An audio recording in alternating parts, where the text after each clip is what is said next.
নিজের জিন্দেগিতে ফাতিমি সুন্নাত জিন্দা করুন।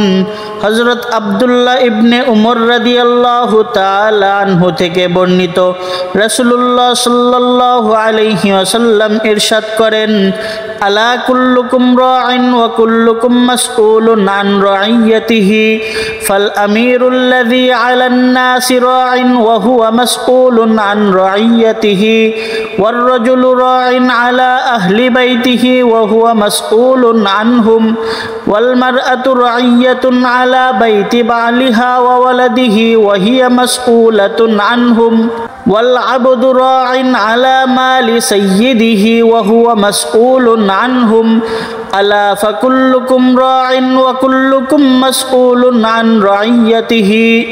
জেনে রেখো তোমরা সকলেই দায়িত্বশীল এবং তোমরা প্রত্যেকেই স্বীয় দায়িত্ব সম্পর্কে জিজ্ঞাসিত হবে।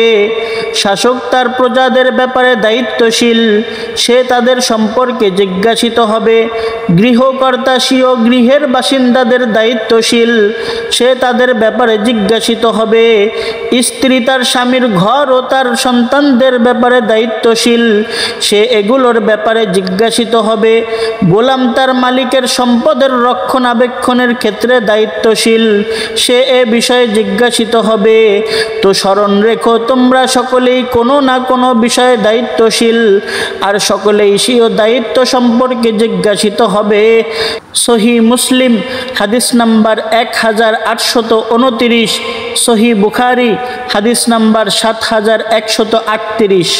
রাসূল করিম সাল্লাল্লাহু আলাইহি ওয়াসাল্লামের এই হাদিসটি অত্যন্ত চমৎকার এবং খুবই গুরুত্বপূর্ণ। নবীজির জাওয়ামিউল কালিম বা ব্যাপক অর্থবোধক যে সকল বাণী রয়েছে, এটি তার একটি। এই হাদিসে আমাদের সবাইকে সম্বোধন করা হয়েছে, বলা হয়েছে যে তোমরা সকলেই কোনো না কোনোভাবে কোনো না কোনো দায়িত্বের সাথে সম্পৃক্ত, সকলেই কোনো না কোনো বিষয়ের জিম্মাদার। অতএব সবাইকে তার দায়িত্ব সম্পর্কে জবাবদিহি করতে হবে।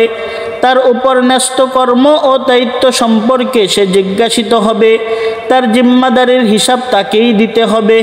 হাদিসের একটি অংশ হলো ওয়ার রাজুলু রা'ইন আলা আহলি বাইতিহি ওয়া হুয়া মাসউলুন আনহুম, অর্থাৎ পুরুষ বা গৃহকর্তা তার অধীনস্থ ঘরের সবার ব্যাপারে দায়িত্বশীল, তার কাঁধে তাদের রক্ষণাবেক্ষণের দায়িত্ব অর্পিত হয়েছে।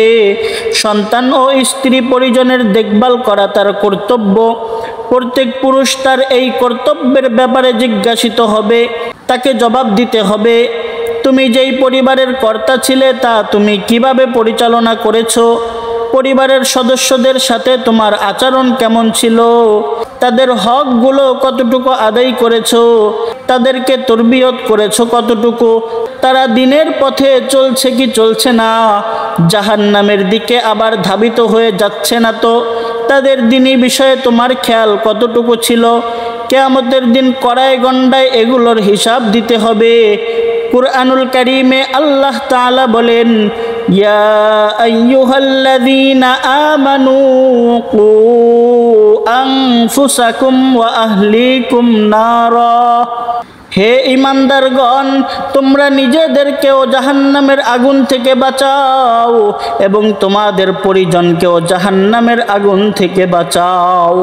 অতএব এমন করা সমীচীন নয় যে তুমি নিজে তো আগুন থেকে বাঁচার ব্যবস্থা গ্রহণ করে রেখেছো, নামাজ পড়েছো, রোজা রাখছো, ফরজ ওয়াজিবগুলো মেনে চলছো, এমনকি সুন্নাত মুস্তাহাবও আদায় করে যাচ্ছ, আর ওদিকে ছেলে সন্তান কোন পথে চলছে, সুপথে না বিপথে, এগুলোর কোনো খেয়াল খবর তুমি রাখছো না।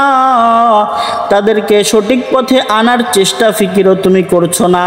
তো এমন হলে মনে রাখবে, কিয়ামতের দিন তুমি এর দায় থেকে মুক্ত হতে পারবে না। তোমাকে এর জবাব অবশ্যই দিতে হবে এবং এই গুরু দায়িত্ব অবহেলা করার কারণে তোমাকে পাকড়াও হতে হবে।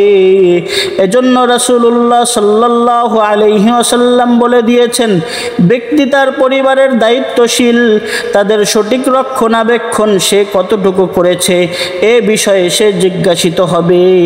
হাদিসের পরবর্তী অংশ হলো ওয়াল মারআতু রাইয়াতুন আলা বাইতি বালিহা ওয়া ওয়ালাদিহি ওয়া হিয়া মাসউলাতুন আনহুম। আর নারী তার স্বামীর গৃহ ও তার সন্তানদের রক্ষণাবেক্ষণকারী, সে এসবের ব্যাপারে জিজ্ঞাসার সম্মুখীন হবে। এ বর্ণনা অনুযায়ী নারীর উপর দুটি দায়িত্ব অর্পিত হয়েছে: এক, স্বামীর গৃহ হেফাজত করা; দুই, তার সন্তান সন্ততির দেখভাল করা।